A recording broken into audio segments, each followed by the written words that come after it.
به نام خدای مهربان. سلام و درود بیکران دارم خدمت شما دوستان عزیز. امیدوارم حالتون عالی باشه. در خدمت شما هستیم با تحلیل بیت کوین به تتر در چارت بایننس. با من همراه باشید.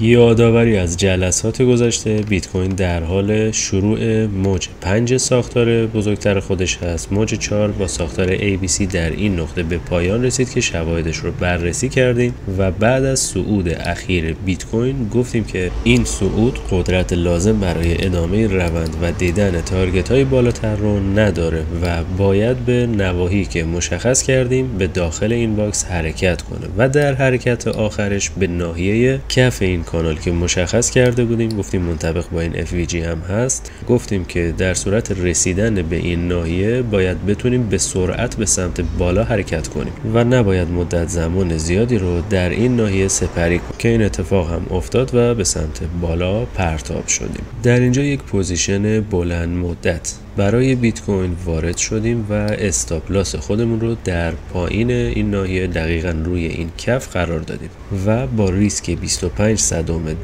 وارد معامله شدیم. تارگت ما برای این پوزیشن لانگ 142067 الی 147963 هست و در صورتی که شواهد کافی دریافت کنیم تارگتمون رو به 156432 منتقل خواهیم کرد. گرچه با ریزش بیت کوین در واقع اگر ریزشی بخواد صورت بگیره و ما به این ناحیه برسیم، یعنی 93607،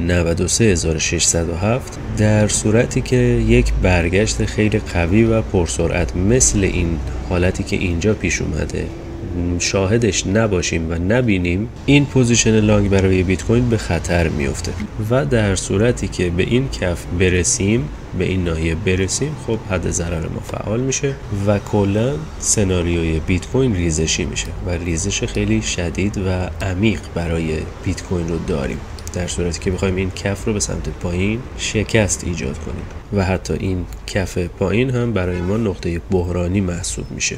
بقیه شرایط صعود برای بیت کوین مثل جلسات گذشته هست و ما باید بالای این ناحیه یعنی 104266 یک شکست معتبر داشته باشیم. شرایط شکست بالای این ناحیه تشکیل یک گپ با حداقل 50% اسپرد در بالای این ناحیه باشه و همچنین در برگشت به اون گپ ما به زیر اون ناحیه حرکت نکنیم و به سمت بالا حرکت کنیم، مثل همین گپی که بیشتر از 50% اسپرد این کندل در بالای این ناحیه قرار گرفته ولی در برگشت به این گپ ما به زیرش حرکت کردیم، پس این شکست نامعتبره و همچنین حجم اون شکست هم باید بالا باشه برای ما برای تایید سناریوی صعودی کلی در بیت کوین. پس شرایط صعود تغییری نکرده، شرایط ریزش هم تغییری نکرده که این ناحیه است. خب از نظر تکنیکال هم بررسی میکنیم، اندیکاتورمون رو روشن میکنیم. در اینجا یک کانال نزولی برای ما شکل گرفته و EMA 50 به زیر EMA 200 کراس کرده. پس اولین شرط ما برای شروع روند صعودی کراس EMA 50 به بالای EMA 200 هست از نظر تکنیکال، که معمولا تکنیکال با تأخیر به ما تاییدیه میده. همچنین شواهد نزولی برای ما توی استوکاستیک وجود داره، یعنی توی این سیکل حرکتی از این ناحیه اشباع خرید به سمت ناحیه اشباع فروش ما تغییر ساختار رو داشتیم. گرچه به یک حمایت قوی برخورد کردیم ولی این موضوع کماکان برای روند صعودی بیت کوین خطرناکه. این تغییر ساختار و حتی رسیدن به این ناحیه حمایتی روند صعودی رو تحت تاثیر قرار میده، مگر در شرایطی که توی سیکل بعدی استوکاستیک موفق به تغییر ساختار به سمت بالا بشیم. در رابطه با سیکل استوکاستیک یک موضوعی رو اینجا میگیم، یک نکته رو بررسی میکنیم.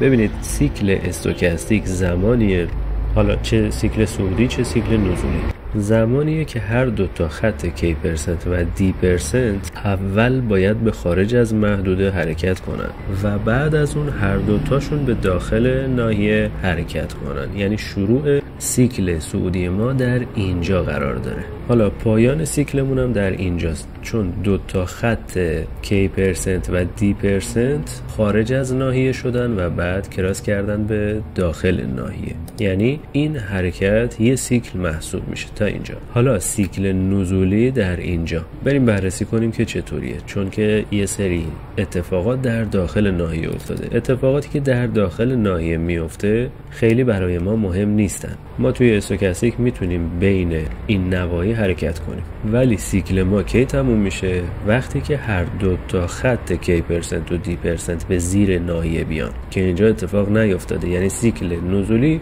هنوز تموم نشده.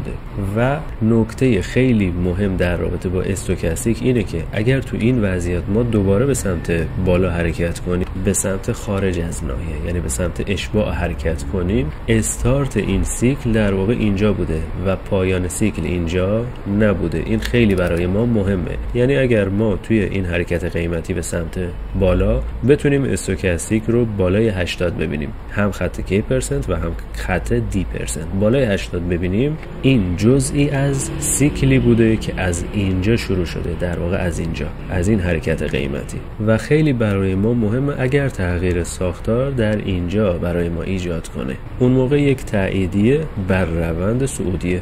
و همچنین مکدی قدرت روند صعودی رو برای ما نشون میده، به ما میگه که ذات واقعی بازار و سنتیمنت اصلی بازار صعودیه. همچنین این سنتیمنت صعودی رو در این حرکت شارپ RSI به سمت بالا میبینیم، یعنی توی یک مدت زمان کم، توی 2 تا کندل RSI خیلی سریع خودشو از این مقادیر پایین به سمت بالا و حتی تا بالای 50 رسونده. در واقع توی این حرکت انگار مارکت منتظر کوچکترین حرکت بوده برای صعود. وقتی ما با یک حرکت کوتاه یک جهش بزرگ در RSI میبینیم، میتونیم میل باطنی بازار رو در اون ببینیم. در اینجا RSI درگیر ناحیه مقاومتی خودش هست، یعنی همون ناحیه 50. ناحیه 50 توی RSI مقاومت یا حمایت قوی هست. خب ما درگیر این ناحیه بودیم برای مدت زیاد و این فشار نزولی که توی مارکت در اینجا وجود داره نتونسته RSI رو مجبور به ریزش کنه